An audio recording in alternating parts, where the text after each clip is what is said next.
Hello guys, welcome to my YouTube channel. 2 October और 3 अक्टूबर को तो कोई नहीं भूल सकता। जिसने दृश्यम मूवी देखी है वो तो बिल्कुल भी नहीं भूल सकता। दृश्यम 2 मूवी की स्टार्टिंग की बात करेंगे तो आपको 2 इंसान दिखाई देंगे, टॉनी और डेविड, जो ड्रग्स की हेराफेरी करते हैं। डेविड टॉनी से आगे से ड्रग्स का काम न करने का कहता है, इसलिए टॉनी पैसे दिया बिना जाने लगता है। डेविड टॉनी की कार में से पैसे लेके भागने लगता है और इन दोनों की फाइट शुरू हो जाती है और गलती से डेविड से टॉनी का खून हो जाता है। उसी टाइम पर पुलिस आ जाने दी है, इसलिए डेविड वहां से भागने लगता है और घर की तरफ चला जाता है। पर पुलिस डेविड के घर को चारों ओर से घेर लेती है, इसलिए डेविड को सिलेंडर करना पड़ता है और पुलिस के साथ जेल जाना पड़ता है। दृश्यम 2 मूवी में विजय सालगावकर अपनी पास वाली जमीन को बेचकर एक थिएटर खोलता और एक फिल्म बनाने के काम में लग जाता है, जिसको वो खुद ही प्रोड्यूस करता है। फिर घर पे विजय सालगावकर की छोटी बेटी अन्नू अपने पापा से कहती है कि अपनी फिल्म में एक्टर में रणवीर कपूर को लेना। तभी विजय की पत्नी नंदिनी बोलती है कि हाँ, रणवीर कपूर तो हमारे रिश्तेदारों में ही न। उसका जवाब देते हुए विजय बोलते हैं, क्यों दूसरे प्रोड्यूसरों का रिश्तेदार लगता है रणवीर कपूर। दूसरे दिन विजय सालगावकर के पड़ोस में रहने वाले जिन्नी और शिव झगड़ा करते हैं। शिव जिन्नी को शराब पी के मारने लगता है। यही वही जमीन है जो विजय सालगावकर ने थोड़े दिनों पहले बेच दी थी। और ये झगड़ा देखकर नंदिनी के कहने पर विजय सालगावकर बीच में आता है और ये झगड़ा बंद कराता है और जेन्नी को पुलिस कंप्लेंट करने की सलाह देता है। फिर सैम के पापा विजय सालगावकर को मिलने थिएटर में आते हैं और सैम के पापा विजय से कहते हैं कि सैम की विधि चल रही है मोक्ष के लिए, तो उसकी विधि के लिए अस्थियों की ज़रूर है। तो उससे रिक्वेस्ट करते हैं कि प्लीज़ मुझे अस्थियाँ दे दो।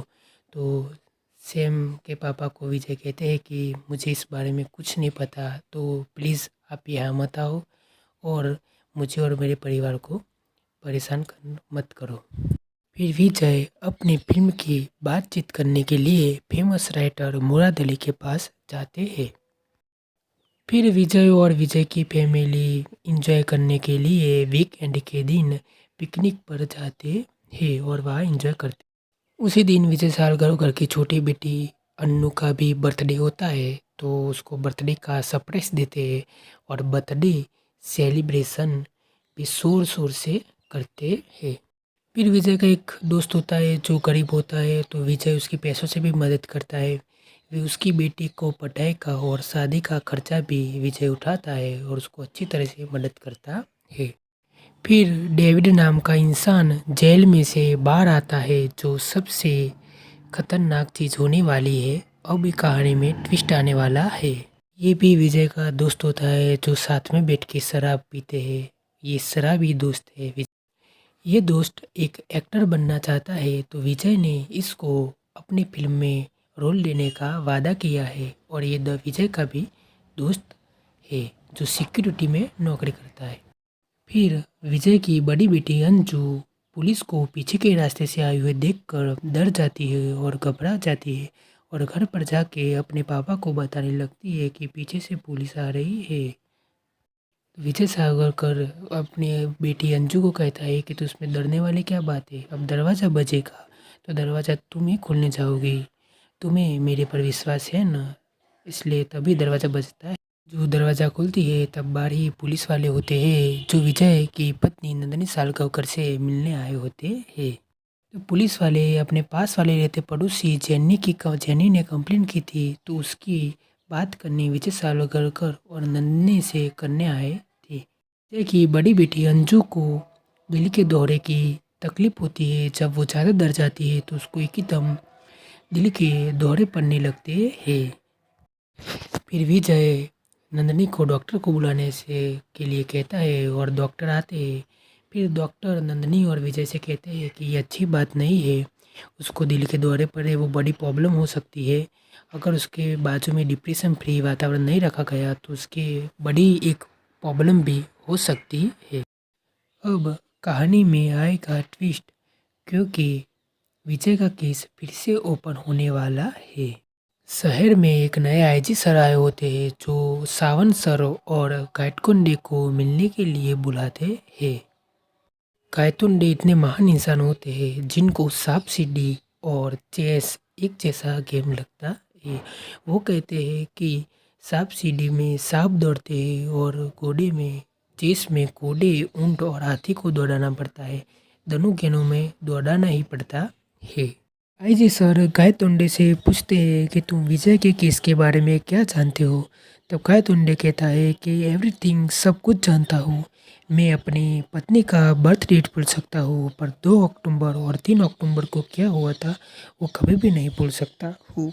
अब मीना देशमुख आती है। मीना देशमुख और तनु रावत एक साथ ट्रेनिंग लेते, तो मीना देशमुख कहती है कि मैंने वो बच गया क्योंकि मैंने एक चौथी फेल को अंडरस्टैंडमेंट किया था। अब वो फंसेगा क्योंकि उसने एक माँ को अंडरस्टैंडमेंट कर दिया है। शिव और जेन्नी एक पुलिस वाले होते हैं जो विजय के पड़ोस में रह के उनके बारे में सब कुछ जानने की कोशिश करते हैं। ये एक खुफिया एजेंट होते हैं जिसके बारे में विजय के और उनके फैमिली को कुछ भी पता नहीं है। ये दोनों मीरा देशमुख के लिए काम करते होते हैं। अब ये सब साथ में बैठ के विजय के केस की प्लानिंग करते हैं और ऐसे ऐसे डिसाइड करते हैं कि जो भी विजय के बारे में इंफॉर्मेशन देगा उसको 5 लाख रुपए का इनाम दिया जाएगा। ये सब जगह फैला दो, ऐसा आईजी सर खुद कहते हैं। डेविड 7 साल पहले टोनी का मर्डर करके घर की ओर भाग रहा था पुलिस से बचने के लिए। तब पुलिस स्टेशन का काम चालू था तो उसने खिड़की में से विजय सालगावकर को पुलिस स्टेशन में लाश को छुपाते हुए देखा था। तो ये जानकारी पुलिस को देने जाता है और उनसे 5 लाख की जगह 25 लाख की मांग करता है। अगर वो बताता है तो 25 लाख रुपए बदले में उसको चाहिए, ऐसा आईजी सर और मीरा देशमुख से कहता है। तो मीरा देशमुख ये काम करने के लिए मान जाती है। पुलिस अपनी खोज शुरू कर देती है और डेविड के बताए मुजब अपना पुलिस स्टेशन में खुद काम भी शुरू कर देती और खुद काम के दौरान पुलिस स्टेशन में से एक केराटिन से भरा हाड़ पिंजर वाला लाश मिल जाती है। विजय सालगावकर अपने थिएटर और केबल ऑफिस के बाहर जो कैमरे लगाए हैं उसमें देखकर पता लगता है कि पुलिस स्टेशन के आसपास हर एक कलर का कपड़ा बांधा हुआ है। कपड़े के बारे में पता लगाने के लिए विजय सालगावकर अपने मैनेजर को कॉल करता है।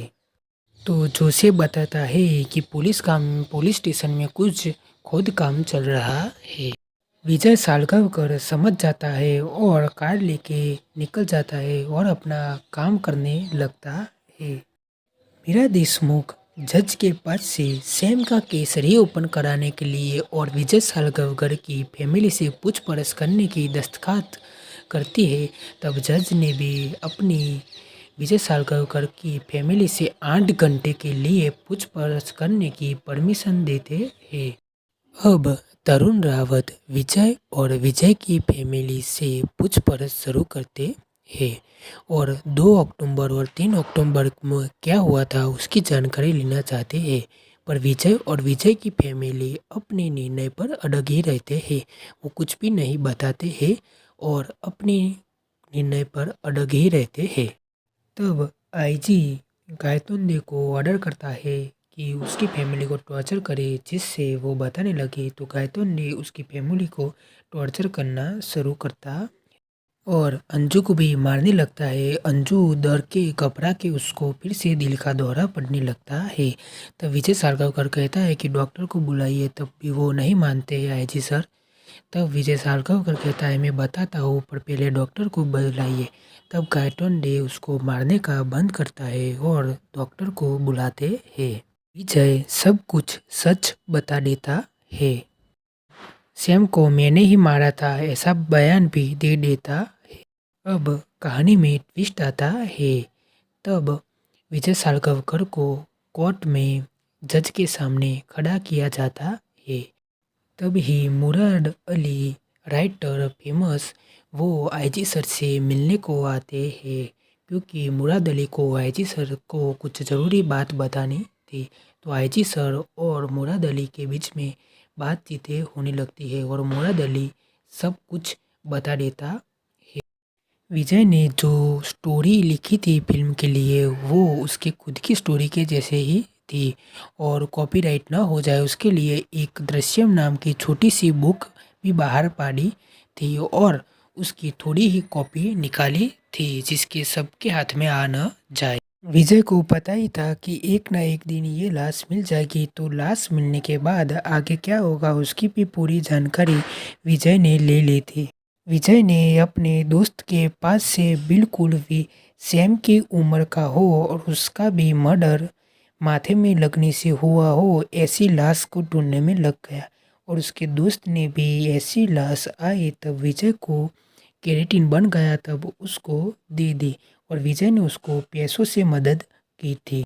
फिर उसने पता लगाया कि लाश मिलने के बाद क्या होता है, तो उसको पता चला कि लाश मिलने के बाद मेडिकल कॉलेज में ले जाया जाता है और उसमें दिन के समय उसकी पूरी जांच की जाती है और 2 या 3 दिन के बाद उसकी फाइनल रिपोर्ट आती।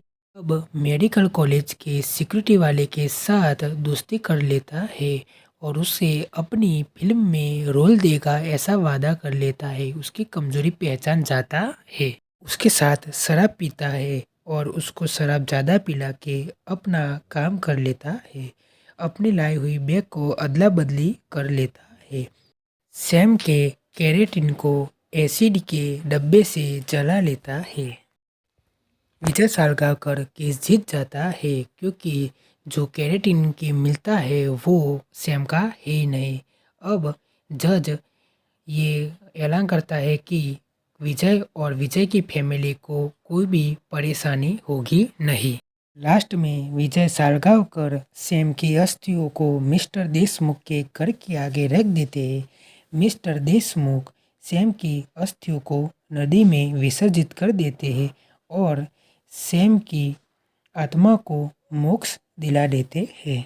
वीडियो पसंद आया हो तो वीडियो को लाइक कर दीजिए। अगर आपने अभी तक चैनल को सब्सक्राइब नहीं किया तो चैनल को सब्सक्राइब कर दीजिए, जिससे आने वाली वीडियो की नोटिफिकेशन आपको सबसे पहले मिल जाए। वीडियो को पूरा देखने के लिए आपका तहे दिल से धन्यवाद।